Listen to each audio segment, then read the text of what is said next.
Today I'm going to show you how to undo the fuel pump on a 92 F-150. Now the first thing I always do so I can get the fuel pump out is I take the drive shaft out of the way, and you do that by undoing these 4 12mm bolts to hold the drive shaft in. Make sure you block the wheels. Once you've undone the 4 bolts at the differential end, you can just slide the drive shaft out of the transfer case. And make sure you put this end somewhere that's not going to get full of grit. Now when taking any gas tank out, you're going to want to come under here and undo this hose clamp, so that way this rubber sleeve can slide off the fill neck, because this goes down with the tank. So just undo this flathead. Now that you got the hose clamp off, just go around and slowly push and pry the rubber hose over the metal lip at the end right there. Like that. Now there is an interior hose, so when you put it back on, just make sure that inner hose is inside of this rubber hose. So you can see it right there. All right, now for me, the next step is gonna be to go up here and figure out what was causing my problem. My problem was it was leaking from here where the lock ring is. Oh boy, good idea, guys. Anyway, so the problem is, see this lock ring right here? It's snapped.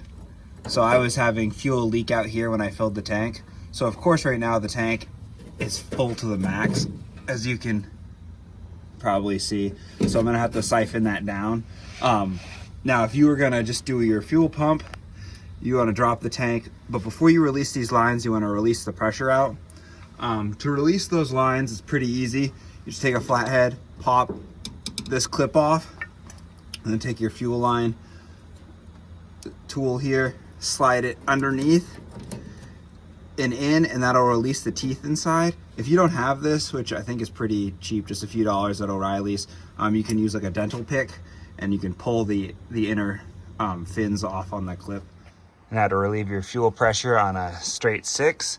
You go back to the fuel rail back here, back by the firewall, and you can see that right there. You unscrew that cap and then push inside that with a flathead, and that'll release your fuel pressure.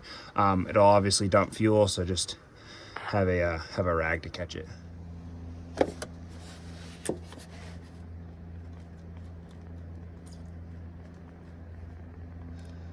And now all the fuel pressure is released, so you won't have it squirt in your face when you undo the fuel pump lines. So for me, I'm gonna undo this electrical connector. It just clips on there in the back and on the 2 sides. Get that out of the way. And I'm gonna kind of pull the fuel pump off to the side, and I'm gonna show you how to siphon gas out of here easily into your like 5-gallon fuel tank. All right, now the best way to drain a full fuel tank is to take your piece of hose, stick your hose into the gas tank like that.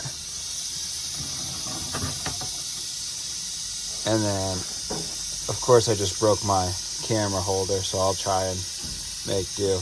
But you put the other end into your fuel tank, or into your fuel container, like that. And you just take compressed air and run it over the end like this.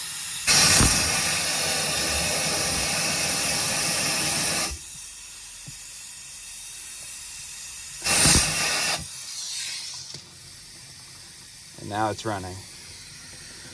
Now obviously just keep an eye on the level, because then you'll put your thumb over it to keep the pressure and just put it into your next gas can.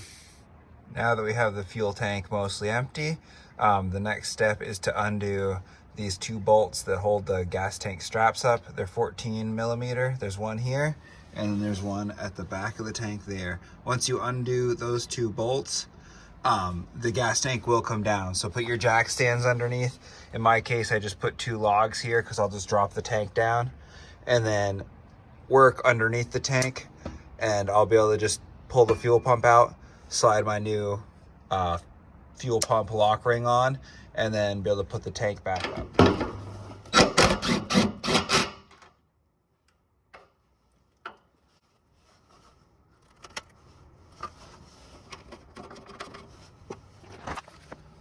now that we got the back bolt out and this one all the way down as well, the tank can come down. Now this one is pretty well in there, but it will just drop down now. Alright, now just be careful of your fuel pump, obviously. I mean, if you're replacing it, it's not a big deal. But this will come down nice and easy. Like that. Hopefully you guys can see.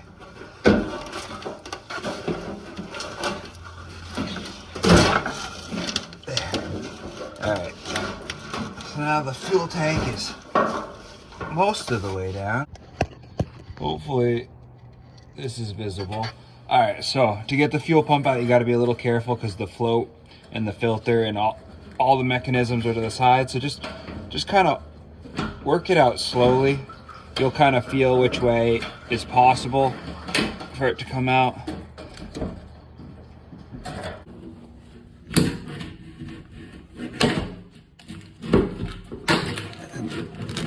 Careful of the filter there, so you go easy and get it out of the way, and then the float's on the side here. There. All right, so that's how you get your fuel pump out of your fuel tank. Now you just got to undo these lines. All right, now all you have left to do is remove the fuel lines. So I popped that off, which you saw. Stick this in here, wiggle it up, and then like that. See, it comes up, that tool comes up to this collar and it pushes the flange in here up over it so I can slide by. All right, so we finally got the electrical connector off and then the two gas lines off. So now in my case, all I did was slide the new fuel pump retainer ring on. If you're doing a new fuel pump replacement, you'll now want to stick your new fuel pump in. I'm going to stick my old one in. So same kind of thing. Just make sure when you stick it in, you don't bend the float. You don't hurt the filter bag. So you just got to slowly kind of work it in like that.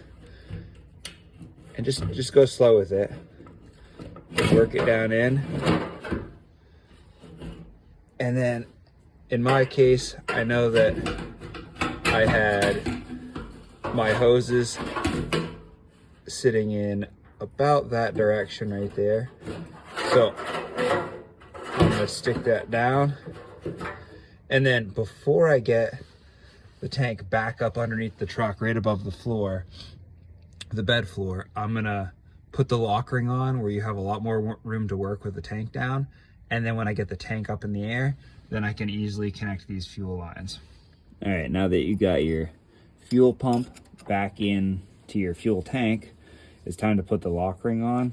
I don't know if you can see this, but there's a little arrow on your fuel pump that points to the back of the tank to tell you you're in the right direction, both front and back. So you slide this on, put it in line, and then it's kind of challenging, especially challenging when you're under the truck with it mounted, but you want to take your hammer and screwdriver, and as you keep it pushed down, you tap this around so these tabs go underneath the tabs on the tank. So let's see if I can get one of these started at least.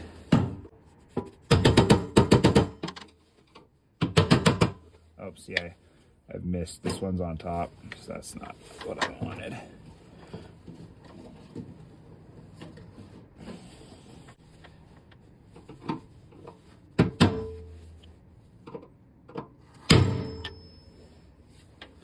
And I try to go hit different ones to keep it as much underneath these tabs as I can. Sometimes it likes to bounce out, which can make it challenging, especially when you have no space to work.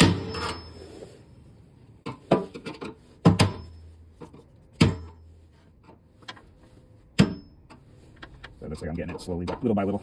Now, I think that's perfect because you can see here that the lip on the little lip there on the retaining ring is underneath the lip on the tank. So, in all these places, so I don't think that'll be able to come out.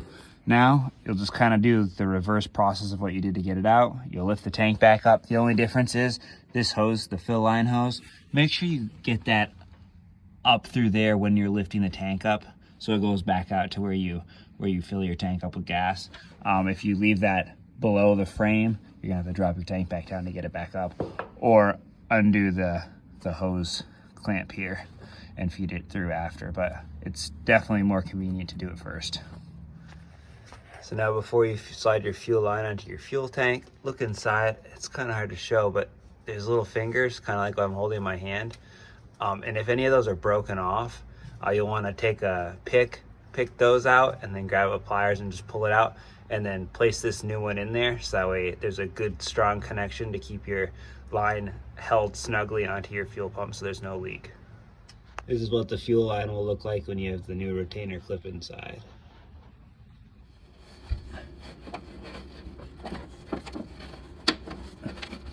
This one on there, and this one goes on to this one. And that one has a snap. There. Yeah. There. Now just your electrical connection. Like that. And now just reconnect your fuel fill cap and your drive shaft, and you're all done. If you have any questions or comments, please let me know down below. Thanks.